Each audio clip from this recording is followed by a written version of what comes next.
Hey everyone, wherever you are, I hope you're having a wonderful week so far. We had the latest episode of the Inside Crypto Show, interviews and discussions with regular people just like yourselves. Today, I'm extremely lucky. We have another guest from 21Co, Isabell Moessler, who's the head of distribution of 21Shares, the world's largest ETP crypto issuer. She heads up the sales and capital markets teams. Her focus is to increase awareness and understanding of the rapidly changing digital asset space and explain how 21Shares innovative products provides access to this asset class. That was a mouthful. We'll get into all of those details and a lot more. But before we do that, as usual, we have to talk about Isabell's very interesting background. Isabell, thank you for making time today. Tell us about yourself. Thank you so much, Quinn, for having me on your show. It's a pleasure to be here. And you saw me pulling a face when you did the introduction, because it's always a bit like, oh, when you hear about this.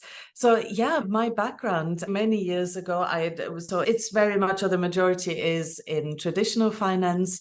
And then I stepped into the crypto world about 2-3 years ago.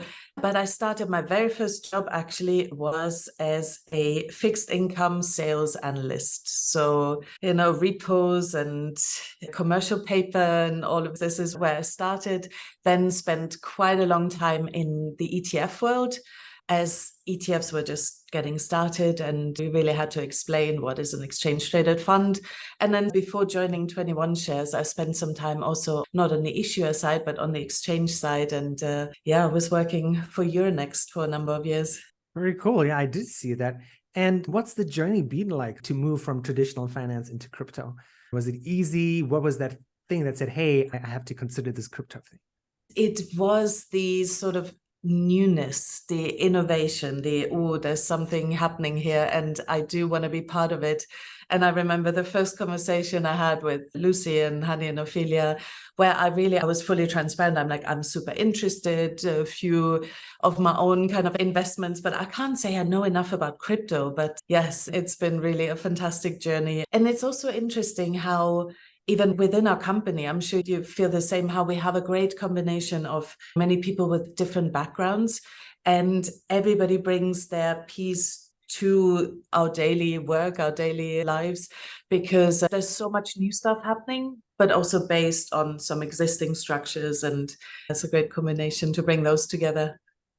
Before we dive into the questions, as I was researching, you were one of the first people I spoke to when I joined the company on those donut calls, and it was such a great impression. And then as I was looking at your LinkedIn and I Googled you, I'm like, okay, gotta get ready. I'm like, you do a lot of volunteer charity work. And I was wondering, given your role, how do you make time for all of this? And what makes you give some of your free time? Not a lot of people are like, okay, I'm so tired after work, I'm also going to work on this thing that helps these people. It's something really close to my heart. For example, the Young Women's Trust, who I've been involved in for quite a number of years, is just really making sure that for whatever reason, people haven't been given all those opportunities, still be able to live their own lives, to sustain themselves, to not give up. And you're absolutely right. It takes more time, but it's also the kind of thing that gives you energy. So really just being able to share the experience, to maybe help out. And I guess the bit that it doesn't say on LinkedIn, I'm also a mom of 2 boys and usually spend my weekends on the BMX track. It's super fun. So I'm really not complaining. Nice. I like that. All right, moving on to the questions, because that's what people want to hear. One of the first questions, and I watched this wonderful video. So if you're listening to the podcast or you're watching it, and you're like, what video are these guys talking about? You can go to the 21Shares LinkedIn channel. You can go to Twitter as well, and you can find that video, because Isabell was recently at a ceremony to ring in the 2-year anniversary of 21Shares listing products at Euronext Paris. And you've been at the company for 2 years.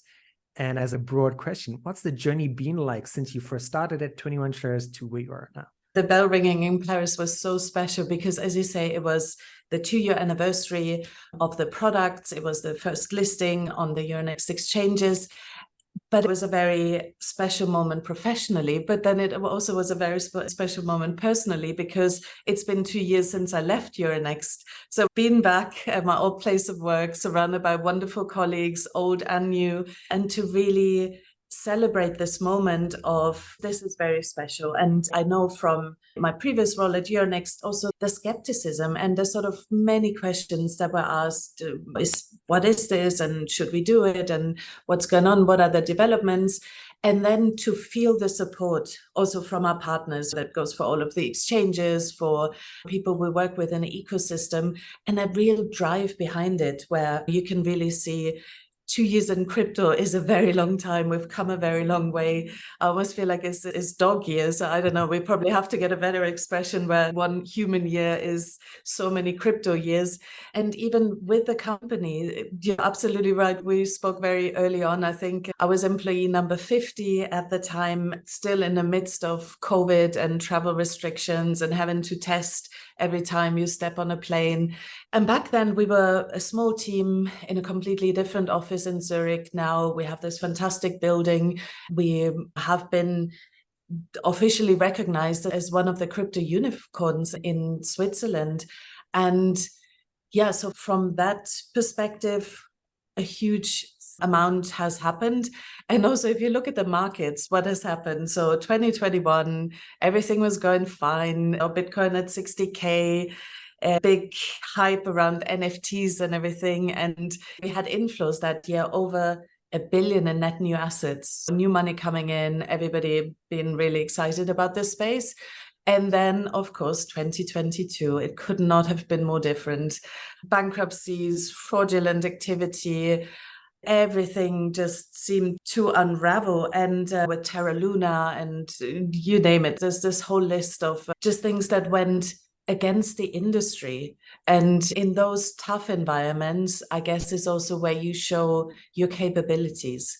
So when the world was falling apart around us, of course, we double and triple check, like, where are we? What are our products doing? You can imagine the conversation with clients that, you know, are my assets safe? Who are you guys working with? What is the structure of the product? And as terrible as the end of last year was, it really strengthened the case for our products and going into crypto via ETPs. And we had many conversations with clients, being able to describe what goes on behind the scenes, just to give people that comfort of, no, this is what it is, and we're not affected by all of those bankruptcies and all the craziness going on. And that's by design. That's not, oh, we were just lucky and dodged some bullets. This was really intentional. This was put in place, planned through when we designed the product, when the company was set up. And I think that really gives us just a strong position to continue our journey from. I totally agree. And you mentioned structure. People would know there's a very popular video on LinkedIn where Ophelia talks about diversification of accounts, diversification in the products. And so that is a really good point. And people know I like to ask off-the-cuff questions. And as you were speaking, Isabell, I'm like, oh, this is interesting. And it makes me think, like, you coming from TradFi, you moving into crypto and blockchain. And to me, you made it sound like the relationships between the sales team and you and then clients have to be much closer given the state of the industry, given what happened last year, because it is so new and because a lot of people don't fully understand. Even me, after 5 years, I'm still learning things every day. So is the relationships between sales and clients different in crypto? I think it is, because in our discussions within the sales team, we really say we have 3 mandates. We have, of course, we're an ETP issuer. We need to gather assets, but at the same time, we don't want anybody to step into the space without knowing what it is, what they're buying, how does it work, ask all the questions they need. Our second mandate really is education, really is being here, being the sounding board. And keep in mind, we're dealing with professional investors, people with long histories in their respective jobs, but this is just new. And there are very few experts. We talked about the duration and the length of time. Nobody can claim, oh, I've done this for the past 30 years and it's always worked, because nobody has. This is exciting, and you're almost on that journey together with your clients. And just to finish the 3 pillars, and one is also to introduce us as a company, who's 21 who's 21 shares, and who are the people behind it, because no matter how much we think the financial industry, it's just all numbers and spreadsheets and algorithms, there's still the human element to it. People want to know who's behind this, who's running this. And I think you're absolutely right. We're not salespeople, just, okay, I sell you the product and then I step away. That's not how it works. And this is not how it works in ETFs anyway, because you can just buy them on exchange. You never have to interact with the issuer. But given it's a new asset class, people are seeking that extra information and sort of the insight. And that makes total sense as well. Me doing it on my own, that's the beauty of 21 Shares, is doing it via an exchange. And me doing it on my own was terrible. It was nervous. It was very difficult. So it's nice that our clients have people to talk to, people to rely on as well. You mentioned you leaving Euronext, and that's another question I wanted to ask was, you mentioned skepticism way back then when crypto was at the all-time highs, and then we had last year. Is the skepticism still there? Is it a different kind of skepticism? Like when you went back for the ceremony, how did your former colleagues and coworkers feel? Like, yes, crypto, we're passionate, we're excited, or are they a bit more reserved these days, but still interested? Sentiment has definitely changed. And this is, of course, a reflection of what goes on in the markets, what headlines people exposed to, what are their sources of information. And towards the end of the last year, with former colleagues, but also clients and also regulators who we're very closely in touch with, there were some difficult conversations and people were really challenging us and why this and this is all blowing up. Why should we even look at this? That has changed significantly just also since the beginning of the year. Now conversations are much more around asset allocation. How do I include crypto into my existing portfolio? Given the main focus is on Bitcoin and Ethereum, less so the altcoins, but it has changed. Sentiment is a lot more positive, is a lot more open for ideas again, whereas last year it was very much okay, I have enough things to worry about outside of crypto, what goes on in fixed income, what goes on in equity, please, I'm not going to add something else on my plate. But we're having really good conversations, new inflows, new prospects coming on board. So you mentioned conversations, right? And you've hinted at sort of bits and pieces as we've started this conversation and podcast. What are some of the most difficult and easiest conversations you've had this year? I've had the advantage of listening to this on the old hands as well, but for our listeners, for some of our clients who might watch this on LinkedIn, what's the overall conversations been like? So the most challenging ones are usually also the most satisfactory conversations, because to have the opportunity, say, for example, somebody's really skeptics, I don't like crypto and what is all this about, to be able to show what it is and maybe demystify some of the false information out there. And I really think those are the conversations I quite enjoy, because you do get the opportunity to explain and exchange ideas and hear why would somebody not consider going into the asset class. It doesn't mean that we both walk away from that conversation and you convince the other person, but at least just having that dialogue and having that discussion is really good. The easy conversations are, of course, with people who already have a keen interest in crypto and they want to hear about the latest trends and the insights, and our wonderful research team. They are really then well placed to take that conversation forward with the clients and really go into as much depth as the client would like. So these are probably the easier ones, but sometimes we also have an interesting situation where our client or prospect, in their professional capacity, they say, I cannot invest and we're not there as a company, but then are super interested for their personal investment. And then he or she might add our products into their own portfolio. But it's very interesting at what stages people are. And as always, the first question, so how much do you already know? What can I help you with? Just to see where to start the conversation. And another thing, and you probably had that experience as well, just coming from traditional finance. And let's be honest, we are talking about technology and financial instruments in case of the ETPs.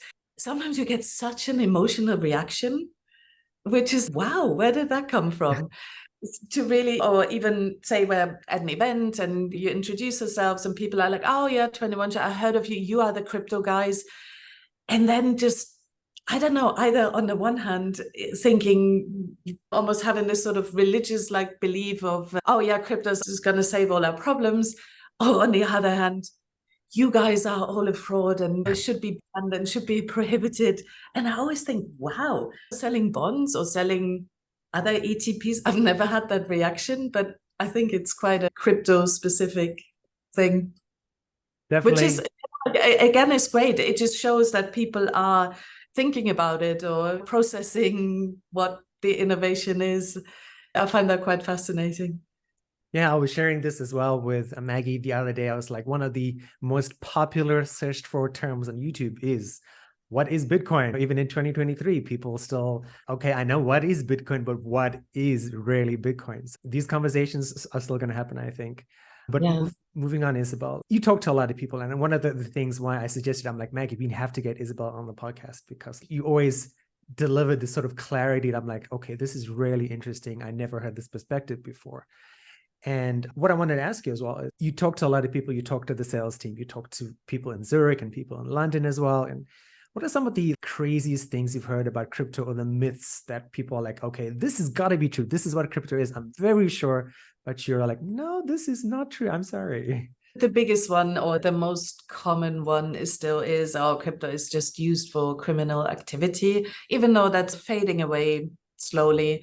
Because if you really want to do any illegal activity, is probably your worst option to have it all transparent, on-chain, immutable.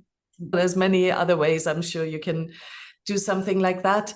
And as I say, so this one, it comes up sometimes. But then another one I hear quite often is, we believe in the technology, but we don't like crypto. And you have to, of course, be very respectful, but that makes no sense. If you're using the Ethereum blockchain, how are you going to pay your gas fees if you don't have any Ether? So I don't know, people really compartmentalize, the technology is great, but all of these coins and there's an argument for it. I get it, because there are also coins and things out there. There's nothing behind it. Just most recently in the UK, when you had a statement, this should all be regulated under gambling, which it shouldn't, or not all of it. There are coins out there, which is pure gambling. Buy a lottery ticket or buy this new coin. I'm not going to name any, but so that, absolutely appropriate. But for the majority of it, I don't think that's true. And that comes back to the understanding, because people say, crypto. Yeah, what is crypto? People wouldn't just say equities and it's all the same and you can use all the same measures to evaluate it.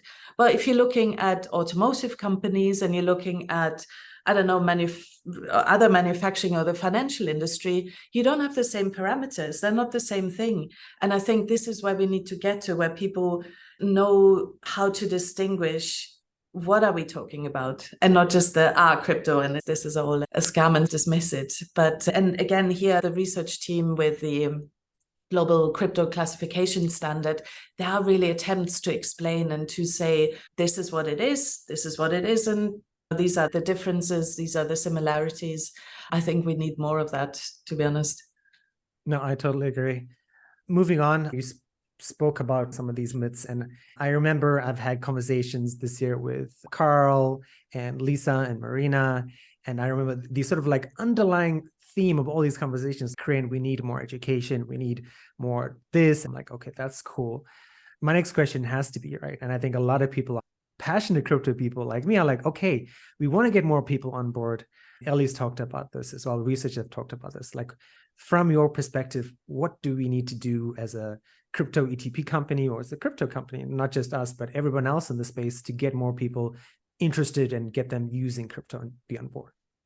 We need to demystify the space. We need to be really, in simple terms, explain, this is what it is, this is what it does, and this is how it helps you.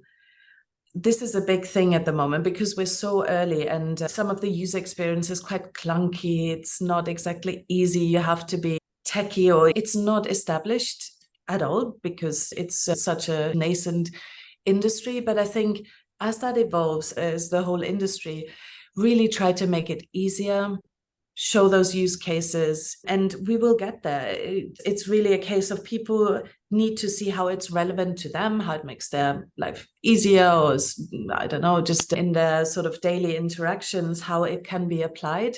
Because, I guess, let's be honest, how many of us really know how our phone works and the operating system behind it? And do you really care? And I think that's even the bigger argument. You shouldn't have to care. Technology needs to fade into the background. It's just can do what I intend to do. So I think that would really help. And then maybe this one is going to sound a bit silly, but just don't do fraudulent activity. There's been few bad actors spoiling it for the rest of us. You know, that there's tons and tons of companies who are genuine, building things, innovating, but all you hear about is the few that fail and with malicious intent scam people. But that's to be expected, I guess, as well. This also is not only a crypto industry problem. So the focus should be on just ease of use. Make it easy, make it resonate with people, make it desirable to use rather than, I need to read through all of this. This is such a steep learning curve. I'll do it when I have time. I think that will move the dial. I totally agree. There's things I have on my to-do list. I'm like, read this crypto report. And yep, it's July 2023 when we're recording this. I've still not read said crypto report, which is unfortunate, but you're totally right, Isabell. This is probably the section that I think most people will enjoy, right? Is that the big flurry this year in the last 6 weeks, 8 weeks maybe has been BlackRock, has been Fidelity as well. And they're jumping into the Bitcoin spot ETF space. And one of the things I think I've seen on the 21 Shares Twitter and on 21Co as well is like, how do we plan to stand out when all these big players are getting into the space? But I think people are curious, like we are a leader in the space, and how do we intend to keep being a leader? This is really where our crypto nativeness comes in and our expertise. And when Anja and Afila started building the company 5 years ago, a lot of the infrastructure, a lot of the operational setup wasn't there, and we had to build it. And we've lived through the challenges. We've made sure it all is optimized. So from that perspective, it's solid. Our products have gone through various scenarios we spoke about earlier, and they performed exactly as they should. This also gives our clients a lot of comfort. We don't get into this space from a standing start. No, we've been doing this. We have the track record, we have the data, the evidence that we can perform. We can handle also crypto native events, airdrops, whatever it is. You as an investor will benefit from exactly that expertise and that setup. And that's not easily replicated. That is really something where, I think we provide the most value.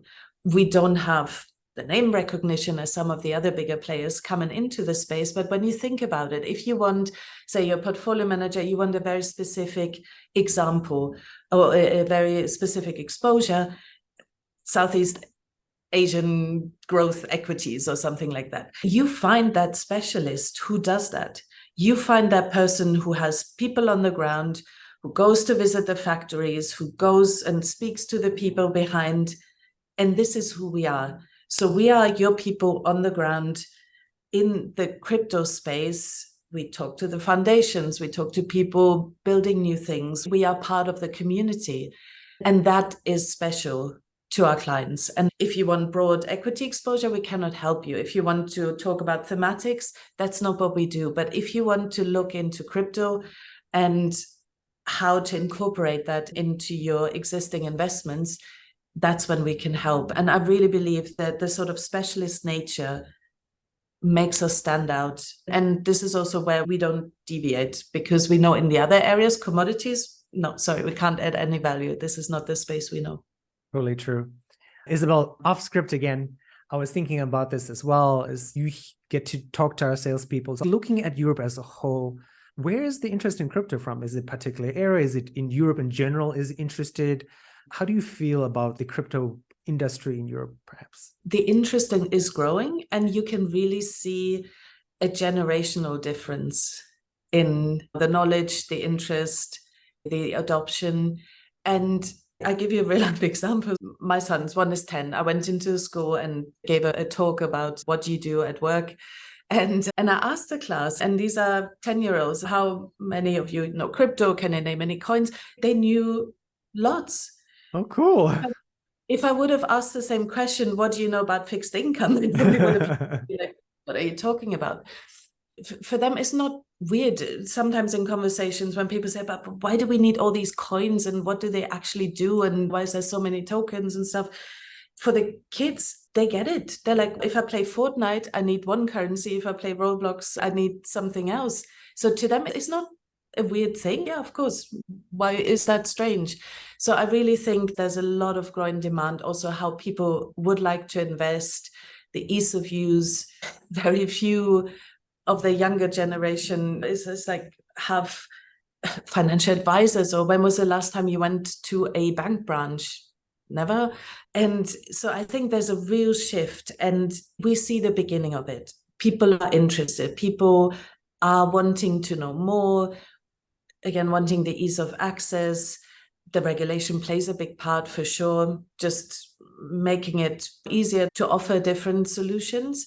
But it's there, and we've had organizations like companies that come to us and say, internally, we decided not to offer crypto, but the pressure from our client base was so immense that we need to offer your products. We need to have that as part of the solution. So it's very interesting how, in this case, it's almost like a bottom-up surge. And as you mentioned, I live in the UK. At the moment, our products are not listed on the LSE, but fingers crossed that hopefully will change in the not too distant future. But again, here, people buy crypto.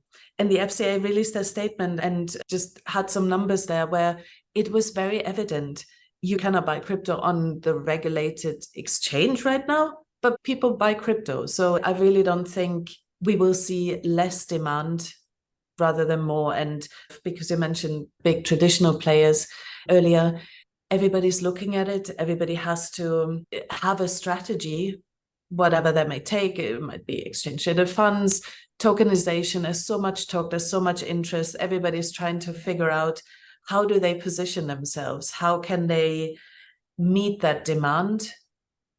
And as I said, it'll only just grow as we have more people that are savvy and want to get into this space.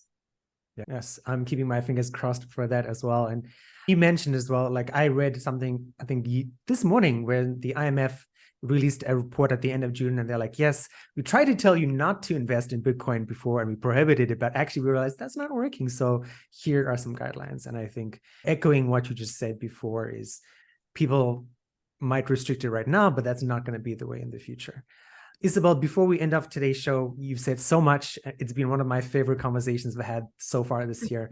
And you hit my expectations. Like, this is the real conversation that people want to hear about what is happening on the streets in terms of crypto. With every podcast, I always end off the show like this. The floor is yours. Anything else you want to say? Any pearls of wisdom, thoughts that you didn't finish that you'd like to finish? Take as much time as you want and round us out. Thank you. No, it's been fantastic to have the opportunity to come on your show and to really share some of the things we hear in the market, some of the trends and what people are thinking about. And I really think just one thing, and I don't know if we have any journalists watching or anything, there's always the emphasis on the bad headlines. And again, this is in every walk of life. Bad news sells more. But please try and read also some of the good things, the things that are being built, the use cases. Take the Ukraine war and how quickly some help effort was mobilized, not bureaucratic, really got to the people who were most in need. So try and look at some of the good stories. Don't just hear, oh, fraud and bankruptcies and this and that. There are really strong cases for why crypto is helping and what we can build on. And maybe just as last words of what I would love for the audience to take away is stay curious, ask questions, follow the innovation, because there's a lot more to come. And which direction will that take? Well, it remains to be seen. Of course, also keep questioning. Don't switch off your critical mind either. Not everything's going to be good, and we need to keep a balanced view. But I would definitely say stay curious, watch this space, and it would be great in a few years' time to do this podcast again and then go back and audit what have I said then, and where do we actually go? Yes, that would be fun. And I hope we get to do that. Isabell, you are busy, but you do post on LinkedIn. So I'll include your LinkedIn for people if they want to follow you and keep track of what you're doing, not to mention, of course, 21 Co and 21 Shares. Are you on any other social media that you'd like to share for people to follow you? I am on Twitter, but I'm a bit embarrassed. I follow, I read, I don't tweet very much. Okay. So then I'll just leave it at the LinkedIn then. Yes. Isabell, thank you for your time. I hope everyone enjoyed this podcast as much as I did. Don't forget to follow Isabell on her LinkedIn, and don't forget to follow 21 Co and 21 Shares.